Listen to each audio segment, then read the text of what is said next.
இது மாய விதைகள் பற்றிய கதை. ராஜு மற்றும் அவன் தாயும் அடர்ந்த காட்டிற்கு அருகில் ஒரு மலை அடிவாரத்தில் ஒரு சிறிய குடிசையில் வசிக்கிறார்கள்.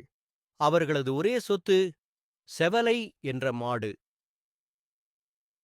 ஒரு நாள் காலையில் ராஜுவின் தாய் அழுது கொண்டே ராஜுவை எழுப்பினாள்.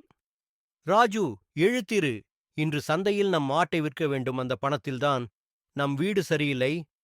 மழை காலம் வந்தால் நீர் ஒழுகும். சீக்கிரமே சரி செய்ய வேண்டும். ராஜு உணவு பை எடுத்துத் தயாராகிறான். செவலை மாட்டை ஒரு கயிறில் கட்டிப்பிடித்துக் கொண்டான். அப்போது அவன் தாய் கதவில் அருகிலிருந்து சத்தமாக அழுகிறாள்.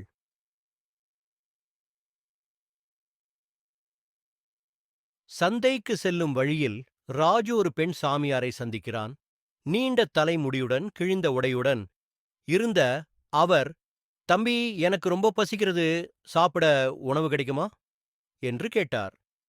ஊரு உடனே ராஜு இந்த உணவை சாப்பிடுங்கள் என்று தன்னிடமிருந்த உணவை கொடுத்தான்.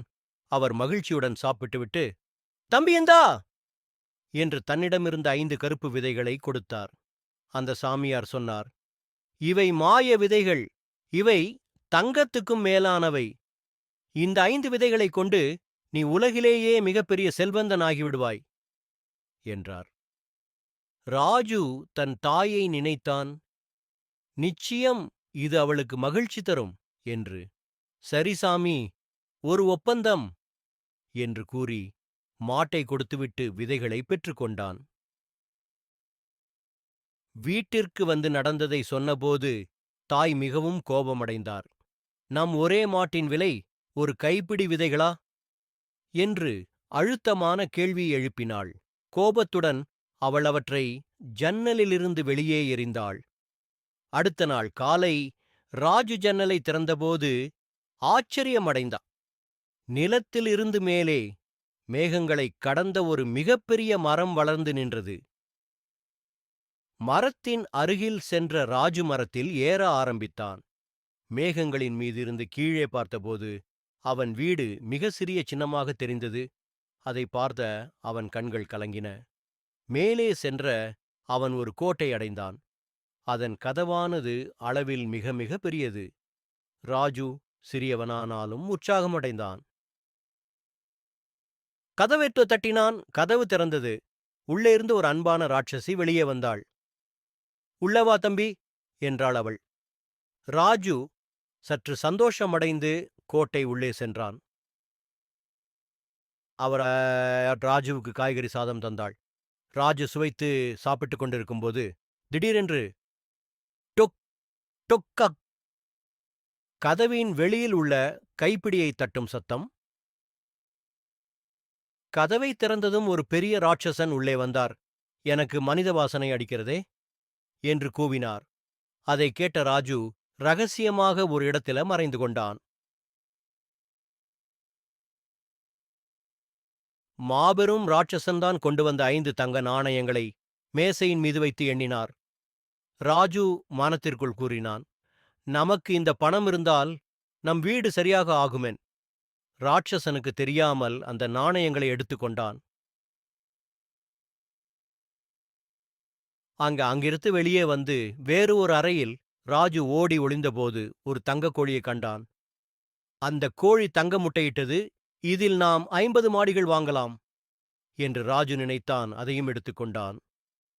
ஓடி வரும் வழியில் வாசல் அருகில் ஒரு தங்க புல்லாங்குழல் தானாகவே இசைக்க ஆரம்பித்தது. ஓ மாய புல்லாங்குழல் என்று அவன் சொன்னான். அதை டக்கு என்று எடுத்துக்கொண்டான். அவன் புல்லங்குழல் கோழி நாணயங்களுடன் அங்கிருந்து தப்பி ஓடினான். ராட்சசி திருடன் திருடன் என்று சத்தம் போட்டாள். ராட்சசன் துரத்தி கொண்டு வந்தான்.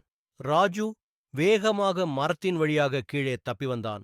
தரைக்கு வந்ததும் உடனே ராஜு கோடரியை எடுத்து மரத்தின் அடிப்பகுதியை வெட்டினான். வாக் வாக் வாக்! அது உடைந்து விழுந்தது. ராட்சசன் அந்த உயரமான மரம் வெட்டப்பட்டு தூரத்தில் காட்டின் நடுவே உள்ள மலை மீது விழுந்தார். அன்றில் இருந்து கணவனை காணாமல் ராட்சசி கதறி கண்ணீர் விட்டு அழுவது, மழையாக பூமியில் விழுந்தது. ராஜு மற்றும் அவன் தாயும் புதிய செல்வாக்கான வாழ்க்கையை தொடங்கினார்கள். ஆனால் எப்போது மழை பொழிந்தாலும் ராட்சசியின் கண்ணீர் உணர்த்தும் உண்மையை ராஜு அறிவான். அடுத்தவர் துன்பத்தில் பெற்ற செல்வம் அவனுக்கு மகிழ்ச்சி தரவில்லை. காலம் போனது. ஒரு நாள் வயதாகிவிட்ட நிலையில் ராஜு ஒரு பழைய பெட்டியில் ஒரு மாய விதையை கண்டான். இதை வைத்து ஒரு புதிய வழி கண்டுபிடித்து விட முடியும் என்ற நம்பிக்கையுடன் அந்த விதையை மலையின் மீது தூக்கி வீசினான். அவன் பொறுமையாக காத்திருந்தான். ஒரு நாள் அது ஒரு பெரிய மரமாக வானத்தை நோக்கி வளர்வதையும் அதில் அந்த ராட்சசன் ஏறி செல்வதையும் தூரத்திலிருந்து ராஜு பார்த்து மனம் மகிழ்ந்தான். இன்றும் அந்த ராட்சசியின் அனந்த கண்ணீர் மழையாக பெய்கிறது. சில நேரத்தில் மேகங்களின் நடுவே 2 ராட்சஸ்கள் சந்தோஷமாக நடனமாடுவது இடி ஓசையாய் நீ கேட்கிறாய் என்றால் அது அந்த மாய உலகத்தின் அற்புதம்.